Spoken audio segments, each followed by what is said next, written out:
Yeah, we got flack about having Oh my clothes on last goodness. week.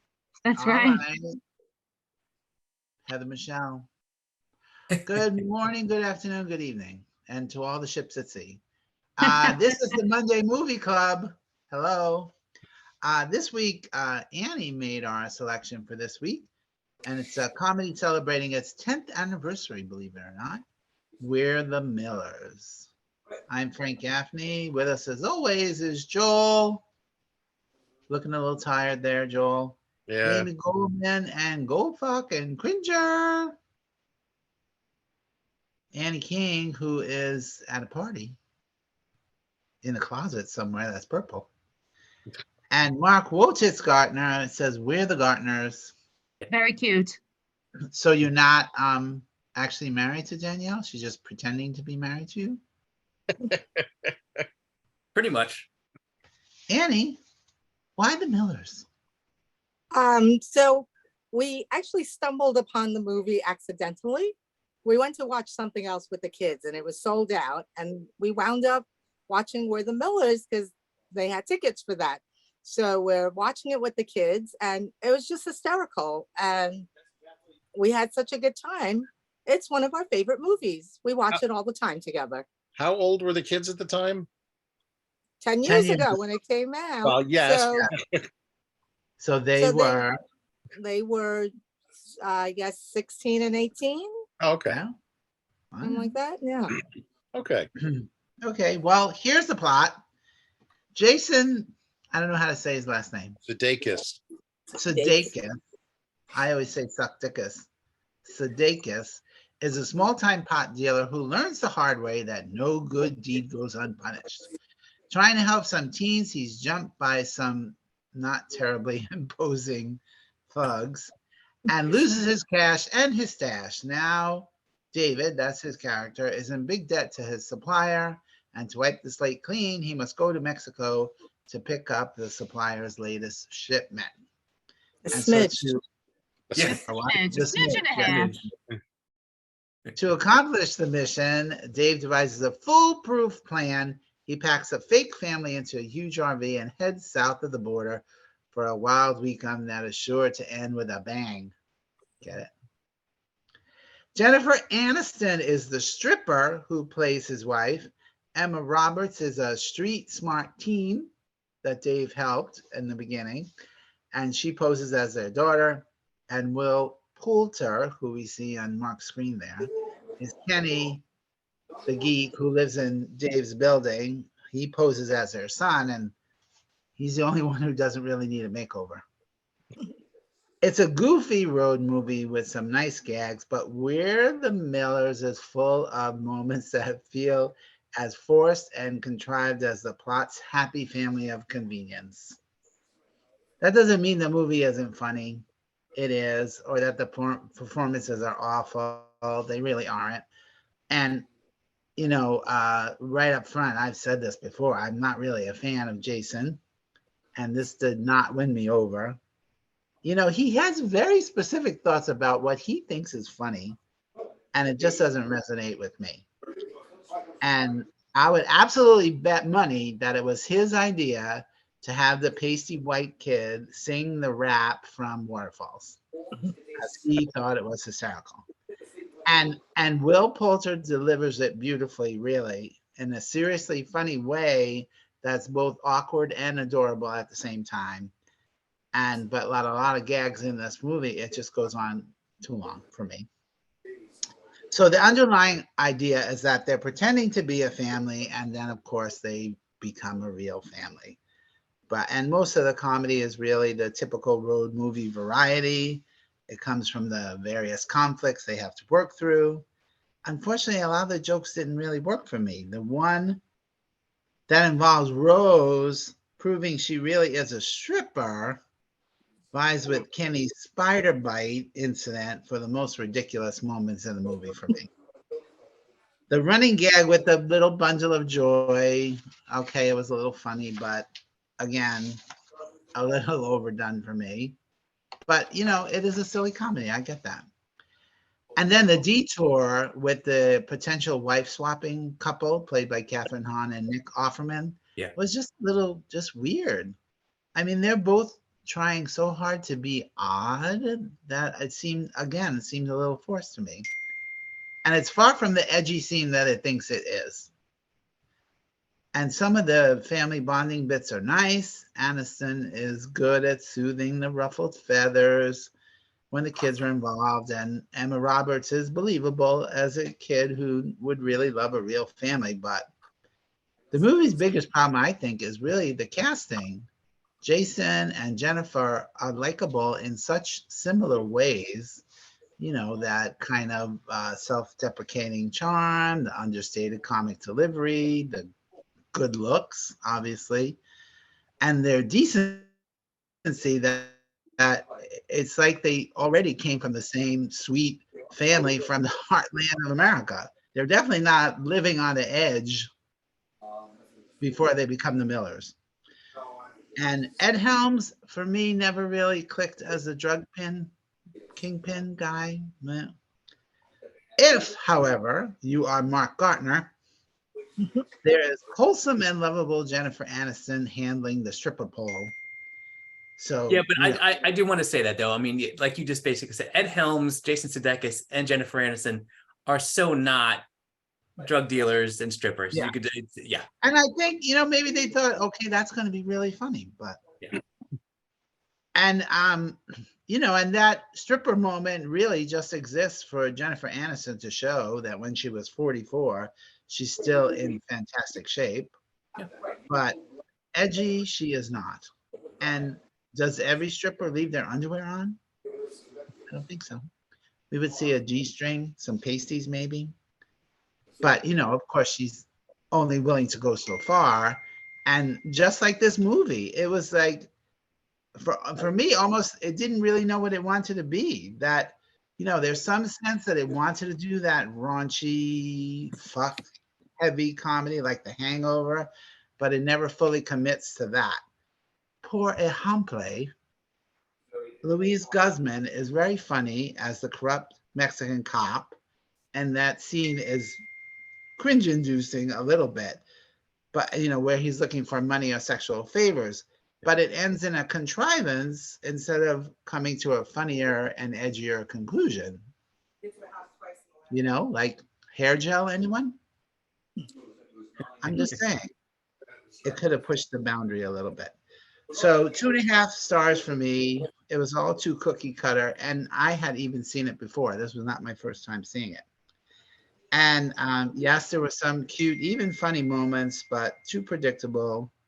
And actually, I thought if you only showed the funny parts of this movie, it would have only taken 6 minutes.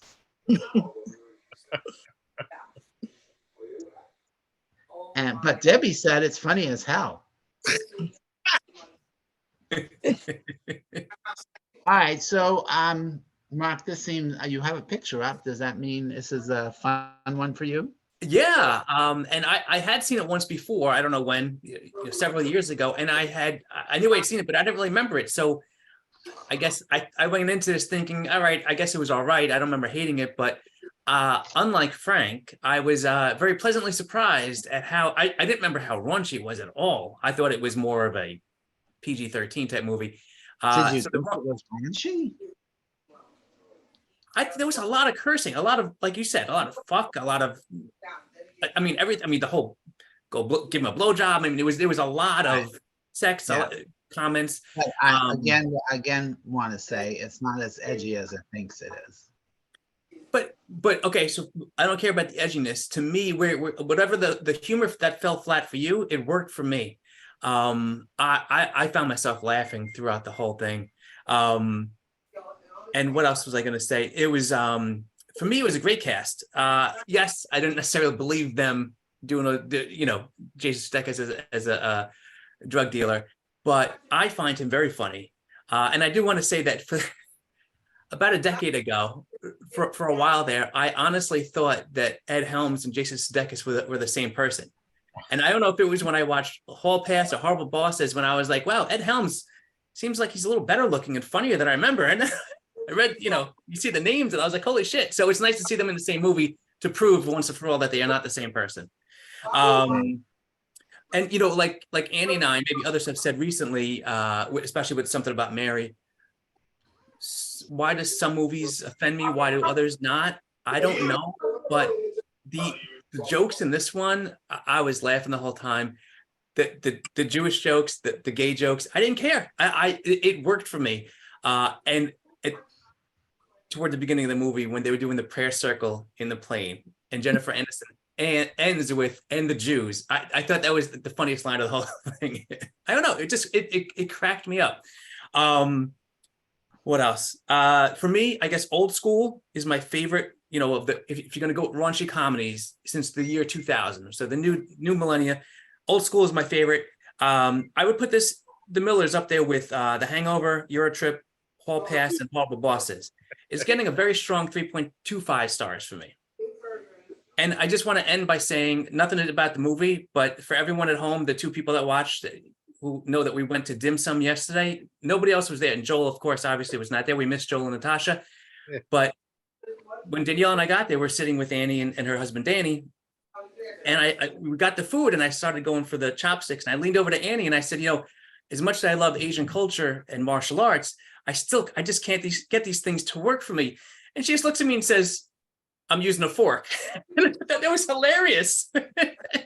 So I started using the fork too. That's it. Okay, fork you, Mark. Okay, fork you. And come on, bring us back to reality. Yeah. I had never seen this movie. I very much remember it, and I definitely liked it a lot more than I thought I would. I'm sorry, Frank. I did smile a lot. I was annoyed, Frank, along with what you said.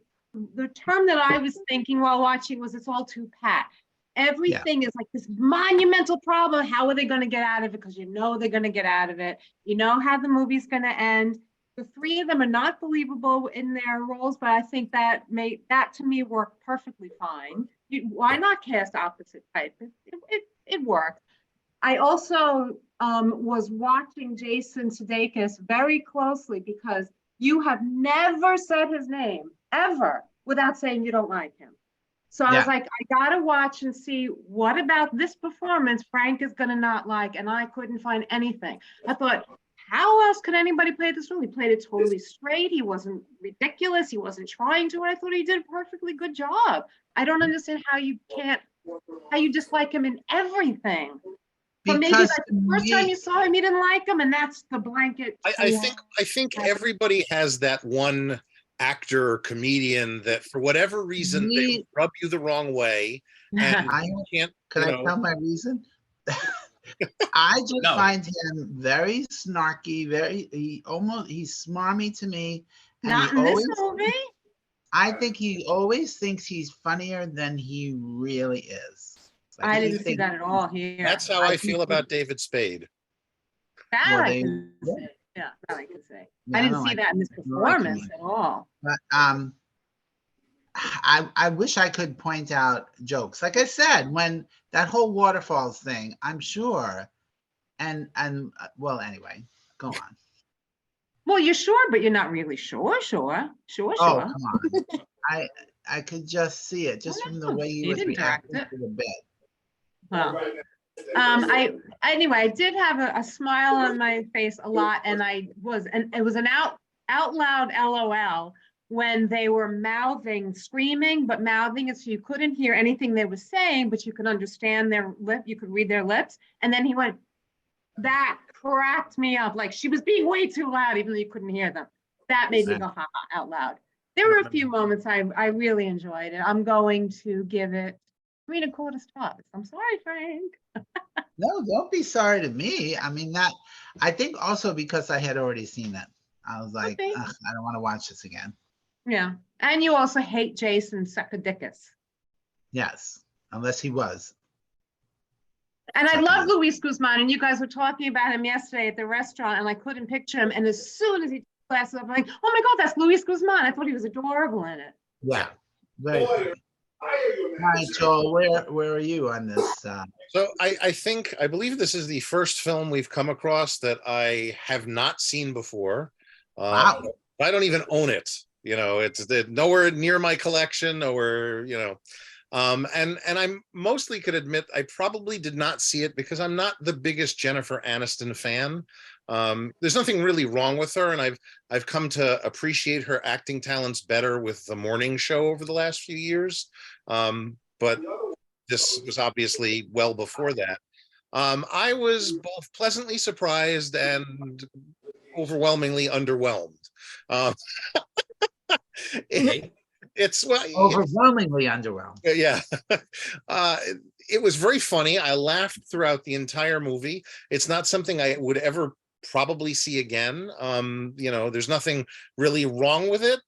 It's very, as Frank said, cookie cutter. You know, it's a typical sitcom road trip movie that just plugged in all of the things it needed to get what it needed to do. Oh, but properly. I did enjoy the fact that they got through Mexico in 45 minutes. It was like, Yes. nope, that's not going to be where we're going. Right. So And that was cute. yeah, but then, you know, I you enjoyed knew that. once they got back into the United States, it was like, all right, what's going to slow them down? And Right, of obviously it was course, there had to be everything something. had to be thrown, you know, the car breaks down, they wind up with the freaky family that's into, you know, swinging, maybe, you know, And he gets caught kissing his mother and his sister and the gangsters catch up to them, and there's nothing original about it, you know, beyond maybe the very basic premise. But I enjoyed myself for, you know, an hour and 40 minutes. We watched whatever's on Netflix, which is the theatrical cut. I know there is an extended version on video that I have no real interest in seeing what they've extended. I know it's 9 minutes longer, but whatever. But again, I enjoyed it. I'm kind of torn, so I'm gonna give it 2 3/4 to split the difference of where I was going. So Annie, though, this is a remote dropper then, since your family likes it. Yes, we definitely love it. It's I guess that, like, to me, like, we could practically quote from it by Wow. this point because we've seen it so much, but like All right, give me a quote. Bona Give me- Garage, like like The Bona Garage. absolutely cracked up over that. And then having to like explain it to your children made it even funnier, right? We're like, No Regrets. Oh my God. We just found that so hysterical. Not I've even seen one that. letter. I've seen no regrets before That's- on No, Facebook in that's memes. In It's memes, and it's also it's a commercial. There's a commercial about that. there is. It's a feature in somewhere someone's getting a tattoo of it somewhere out there. I've seen what looks like that exact shot from his neck. I had no idea where it was from, and when I saw it, I was like, "Oh my God, that's no regrets or regrets," but I always pronounce it regret. Yeah.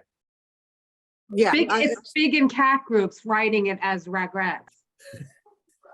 It just made us crack up so much. And like when he said not even one letter, we just lost it at that point. Yeah. And I think Danny actually used it at Amanda's wedding in his speech, and like he quoted Scotty P, you know, and say, "Hope you." You know what I'm saying? It was. Oh my God, we love Scotty. That's what triggered. We wound up watching Eurotrip right after this last night, which I've seen a number of times and think is hysterical. That's what triggered it. The fact that Scotty P had that name. I was like, as I turned to my friends I was with, I was like, "Have you seen Eurotrip?" They were like, "No." We have to watch that, which is funny. Was Eurotrip before the Millers? Yes, it was 2004. Maybe they named him Scotty P after Eurotrip. We just find it fun. So that and the line about him naming their kid LeBron, the reason why they named him LeBron cracked me up. Because he likes to cry over something. I don't know. Yeah, there were just a lot of funny things that we just cracked up over. So it just worked for me. And I always try to figure out why Caddyshack didn't work for me, you know, and why this one worked for me, because I certainly wasn't 20 something when I saw this one in the theaters. I Yeah. definitely, you know, was 47, but much older. And yet, like, we just found it hysterical. So I don't know. You know, I can't figure out why some things work and some things don't. But Yeah, you absolutely don't have to apologize. Yeah, and Annie, I would certainly watch this with you over Caddyshack again any day. Yeah, me too. So would Mark. So would I. All right, so Annie, what's your star rank? mine is a 3.75. Wow. Also, can we talk about the bloopers at the end? Well, that, you know, Aim, stop jumping ahead. Because that counts as a post-credit sequence. That's true. That's true. Okay. Pre-post credit. It's not really post because it's happening during. Uh, And there so were no what- credits rolling, so it's pre-post. It's yeah, it's before the credits. If there's no credits rolling, if they're rolling at the same time. Post-movie sequence. Okay. So it's your usual outtake bloopers, and but the one that was a little was Jennifer Aniston looked a little unsure when the theme from Friends started playing at the joke at her expense. She's like, weird. But I guess then, and it went on too long, and Jason thought it was the funniest thing on the planet. And there you go. There was another moment. I'm like, no, it's not that funny. Of course they're gonna play Friends with Jennifer Aniston sitting there. And I'm sure it was his idea. Even though he had nothing to do with the directing or the writing of the movie. Yeah. He Yeah. did. You know he did. He's like ad-libbing the whole time. There was even a few times where they, you know, that usual saying several different versions of a line or a different line just to, you don't know which one they're going to actually put in the movie. Kind of fun. Yeah, it's when he called the guy Eyebrows and then had the different names to him. That was very cute. Yeah. And again, not an original thought. We've seen this so many times. But still funny. It was cute. It was cute. Is that all you wanted to say about it, Amy? And two big MCU performers in the movie we didn't acknowledge. Three, who's this? Oh, Luis. No, did anybody catch? So Will Poulter obviously was Adam Warlock in Guardians of the Galaxy 3. His girlfriend, the daughter that he was trying to kiss, was a Emma Roberts. Ravager in Guardians of the Galaxy 3. She's Oh, also the other one. she's also Howard the Duck's date in Guardians 2. Oh, Oh, wow. Yes. I looked it up. Yep, she was in two of them. So And yes, who's Catherine the- Hahn, obviously. Catherine Hahn. Yes, of course. Yeah. But Will Poulter was nominated for an Emmy Award for his performance in Dope Sick. Oh, right, Dope Sick. Oh, yeah. I have to see that. I have to see Oh, that. Mark. He was, so he was good. also great in his episode of The Bear that he was in this season. Oh, was he? Not up to date on that yet. But with the writers and actors all on strike, we'll have plenty of time to catch up. I do have to also mention that I went to my family reunion yesterday, and my niece, Katie, said, you guys need to get better movies, because at the beginning, I loved everyone, and now I'm like, what are they doing? Man. yeah, but at the beginning it was all MCU. We ran out of MCU. Well, What, does she just want us to saying. start something else and run through? Yeah, I should have asked her, right? What do you think we should do? What? Yeah. Maybe How we about need do to a write-in ballot? exactly. Yeah, then our one fan is going to dictate this whole thing. Right. Right? We should have it so that our one or two fans can write in what they want, and then they can join the panel for the discussion on that one movie. That Right. movie. Well, yeah, that would be cute. Or how about if we did current movies? Would that be too much to ask? I gotta Because we actually go end out up- to a theater. Yeah, we end up reviewing movies. Okay, next week, Amy's selection is the 1983 movie, The Right Stuff. Its 40th anniversary. Maybe we should do Barbie then. Our fan wasn't even alive then. Well, that's available on Max. Yes, I'll be more than willing to go see Barbie and review it. That's next week is the right stuff. Does anybody have any other comments? Nope. All right, that's it. We're done. So 4 out of 5 panelists survey recommend this movie. Thank you. I'm Frank Gaffney. Go watch a movie. And also with you.